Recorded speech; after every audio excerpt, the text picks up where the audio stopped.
బాగుంటుంది కానీ. ఎస్, విజయ్ కుమార్ గారు నమస్తే అండి, వెల్కమ్ టు ద డిబేట్. నమస్కారం. ఏంటి విజయ్ కుమార్ గారు, అవ్వడానికి ఉప ఎన్నికే అనుకోని కారణాలతో వచ్చిన ఎన్నిక. నిజంగా ఈ ఎన్నిక గెలిస్తే అధికారం మారిపోదు రాష్ట్రంలో. బీఆర్ఎస్ గెలిస్తే బీఆర్ఎస్కి తన సీటు తనకు ఉంటుంది, బీజేపీ గెలిస్తే ఒకటి పెరుగుతుంది, కాంగ్రెస్కి ఒకటి పెరుగుతుంది. బట్ ఎలా అయిపోయిందంటే కంప్లీట్గా ఇది మొత్తం ఒక చాలా ప్రతిష్టాత్మకంగా ఎన్నికైనా కామన్గా అన్ని పార్టీలు అలాగే తీసుకుంటాయి. బట్ ఏంటి జూబ్లీస్ ఉప ఎన్నికకి సంబంధించి ఇంత హోరాహోరీగా ప్రచారాలు, మొత్తం అందరూ మకాం వేయటం, అక్కడే ఉండి మొత్తం ప్రతిదీ కూడా ఎవరితో అన్నట్టుగా చాలా ఓపెన్గానే మొత్తం విమర్శలు చేసుకోవడం అంతా కూడా కంటిన్యూగా చూస్తున్నాం. మీ అనాలిసిస్ ఏంటి, అసలు ఏం జరుగుతుంది అనుకోవాలి? ఇంట్రెస్టింగ్ గానే ఉందండి. ఇంట్రెస్టింగ్ గా బై ఎలక్షన్ సంబంధించి తెలంగాణలో జూబ్లీహిల్స్ ఉప ఎన్నిక ఒక ఇంట్రెస్టింగ్ ఉప ఎన్నిక కింద టర్న్ అయినటువంటిది. రీజన్ ఏంటంటే 2023 అసెంబ్లీ ఎన్నికలు, ఆ తర్వాత పార్లమెంట్ ఎన్నికలు జరిగిన తర్వాత ఇటు బీఆర్ఎస్ ఓడిపోవడం జరిగింది. ఆ తర్వాత బీఆర్ఎస్ గెలిచినటువంటి ఎమ్మెల్యేలు కొంతమంది కాంగ్రెస్ లోకి పోవడం, తర్వాత ఇమ్మీడియట్ గా పెద్ద ఎలక్షన్ ఇంకేం రాలే. ఆ తర్వాత పార్లమెంట్ ఎలక్షన్ తర్వాత ఏది రాలే, బై ఎలక్షన్ కంటోన్మెంట్ వచ్చింది, ఆ పార్లమెంట్ ఎలక్షన్లోనే వెళ్ళిపోయినటువంటి అంశం.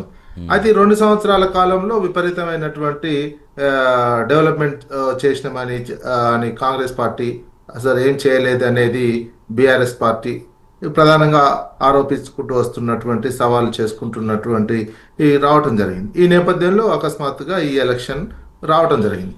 ఈ 2 సంవత్సరాల కాలంలో జరిగిన రాజకీయ పరిణామాలన్నీ కూడా, రాజకీయంగా పరిణామాలు, అభివృద్ధికి సంబంధించిన పరిణామాలు, సవాళ్ళు అన్నీ కూడా జూబ్లీహిల్స్ ఉప ఎన్నికలో రిఫ్లెక్ట్ అయ్యే విధంగా ప్రచారంలో వచ్చినటువంటి అంశం. ఇక్కడ ఈ ప్రచారంలో కూడా మళ్ళా పాత అంశాలు ఇవన్నీ జోడిస్తున్నటువంటి అంశం కనిపించింది. ఈ జూబ్లీహిల్స్ ఎలక్షన్లో 3 పార్టీలు పోటీ పడుతున్నాయి. ఏ పార్టీ ఓ పార్టీతో కలవలేదు. ఏది జస్ట్ బీజేపీ కూటమి లాగానే. బీజేపీ కూటమి ఒకటి ఉంది, బీజేపీకి జనసేన సపోర్ట్ చేస్తున్నది, అది వాళ్ళు తెలుగుదేశం పార్టీ కామన్ కదా, ఇంటర్నల్ గా వాళ్ళు కూటమి అన్నట్టే లెక్క. కూటమి అదొక కూటమి. ఇక కాంగ్రెస్ కూటమి, కాంగ్రెస్ కు సంబంధించినటువంటి దానికి కాంగ్రెస్ పార్టీకి 2 సిపిఐ సిపిఎం లెఫ్ట్ పార్టీలు, ఎంఐఎం ఇంటర్నల్ సపోర్టు, అదేవిధంగా కోదండరాం పార్టీకి సంబంధించినటువంటి ఈ పార్టీ, ఇట్లా ఇదొక కూటమిగా ఉన్నాయి. బీఆర్ఎస్ పార్టీ చేస్తుంది. బీఆర్ఎస్ పార్టీ 2023 ఏ రకంగా పోటీ చేసిందో సింగిల్గా, అలానే ఇప్పుడు పోటీ చేస్తున్నటువంటి అంశం. 2023 శాసనసభ ఎలక్షన్లో బీజేపీ ఒంటరిగానే ఉంది. అప్పుడు జనసేన, తెలుగుదేశం పార్టీ పొత్తు లేదు. ఇప్పుడు కూటమి, 2 కూటములు. ఏ కూటమి అనుకోవాలి మనం ఇప్పుడు? దేశ లెవెల్లో చూస్తే ఇండియా కూటమి, అదేవిధంగా ఎన్డీఏ కూటమికి మధ్యలో బీఆర్ఎస్ పార్టీ సింగిల్ గా పోటీ చేస్తున్నటువంటి అంశం కనిపిస్తుంది.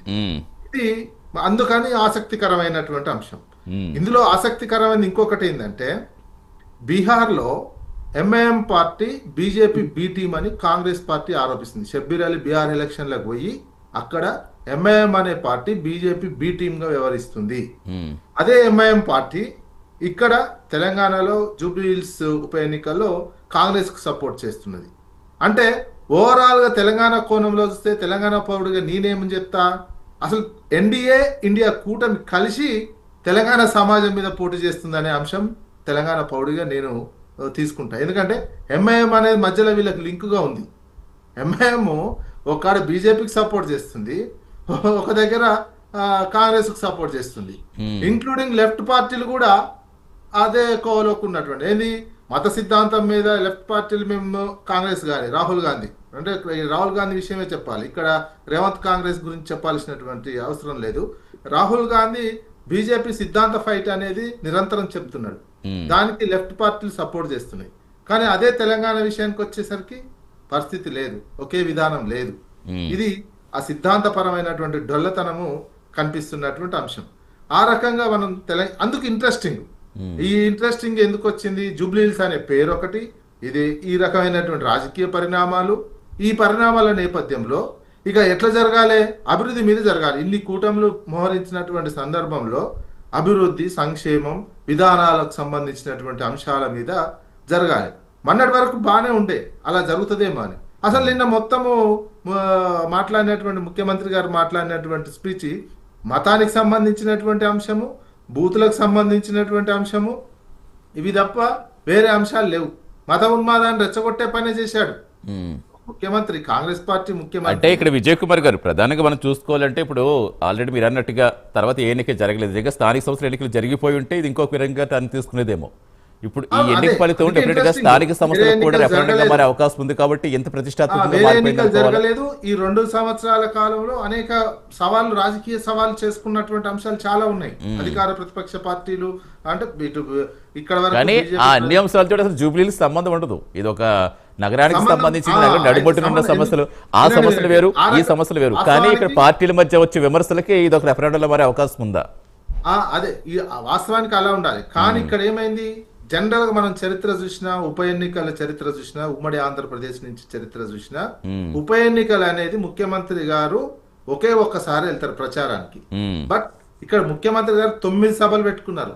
9 రోజులు 9 సభలు 9 రోడ్ షోలు ఇవన్నీ పెట్టుకోవడం జరిగింది. అంటే దాన్ని నెక్స్ట్ లెవెల్ అన్నాడు ఒక ముఖ్యమంత్రి.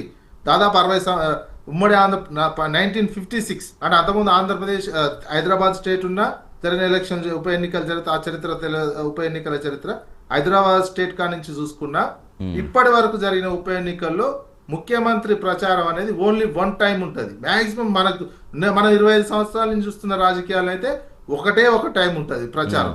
బట్ ఇక్కడ నుంచి లేదు, ఒక ముఖ్యమంత్రి 9 ప్రచార సభలు పెట్టుకోవడం అనేది ఫస్ట్ టైం చూస్తున్నాం. అందుకని మరింత ఏంటో పెట్టుకున్నటువంటి సభలు కూడా ప్రసంగాలు అభివృద్ధి మీద ఉంటే బాగానే ఉంటుండేది. మనం అలానే ఊహించాం అభివృద్ధి మీదనే ఉంటుందని కూడా అనుకున్నటువంటిది కథం నిన్నటితోటి మత ఉన్మాద. ఇప్పుడు బీజేపీకి ఎజెండా లేకుండే అజారుద్దీన్ వరకు కూడా, అజారుద్దీన్కు మంత్రి పదవి ఇవ్వనంత కూడా బీజేపీకి ఎజెండా లేకుండే. బీజేపీ ఇప్పుడు మొత్తం బీజేపీ కాంగ్రెస్ మొత్తం ఇక మతానికి సంబంధించినటువంటి ఎజెండానే ముందుకు తీసుకొచ్చి పెడుతున్నటువంటి చూస్తున్నాం. అందుకు ఇంట్రెస్టింగ్ గా ఉన్నది జూబ్లీ హిల్స్ ఎలక్షన్ కి సంబంధించి. అందుకని ఈ ఎలక్షన్స్ పరిణామాలను బట్టి కూడా రాజకీయాల్లో, రాష్ట్ర రాజకీయాల్లో ఎలక్షన్, ఎందుకంటే క్యాబినెట్ లో కూడా ముఖ్యమంత్రి గారు అన్నటువంటి మంత్రులను ఇవి చాలా ఎలక్షన్స్ కీలకము, మీ పదవులకు కావచ్చు ఎవరి పదవులకైనా ఇది చాలా ఇబ్బందికరమైనటువంటి పరిస్థితి వస్తుంది, ఎట్టి పరిస్థితుల్లో గెలవాలి అని చెప్పిన మంత్రులకు ఒక డివిజన్ మంత్రిని ఇవన్నీ పెట్టి అందుకు ఇంట్రెస్టింగ్ ఎక్కువ, అందుకు చాలా ఆసక్తిగా కనిపిస్తున్నాయి మొత్తం అసలు ఏం జరుగుతుంది. ఎలక్షన్ లాగా మారింది జూబ్లీ. జనరల్ గానే నగరంలో ఓటింగ్ శాతం తక్కువ ఉంటుంది. ఇప్పుడు ఓటర్లందరినీ ఎలా తీసుకొస్తారు, పోలింగ్ బూత్ ఎలా తీసుకొస్తారు, నిజంగా ఏ ఓటర్ ఎవరి మీద మొగ్గు చూపుతాడు, చాలా ఇంట్రెస్టింగ్ ఫ్యాక్టర్ లాగా ఉంది. ఎస్ కంటిన్యూ చేద్దాం. ప్రస్తుతం మనతో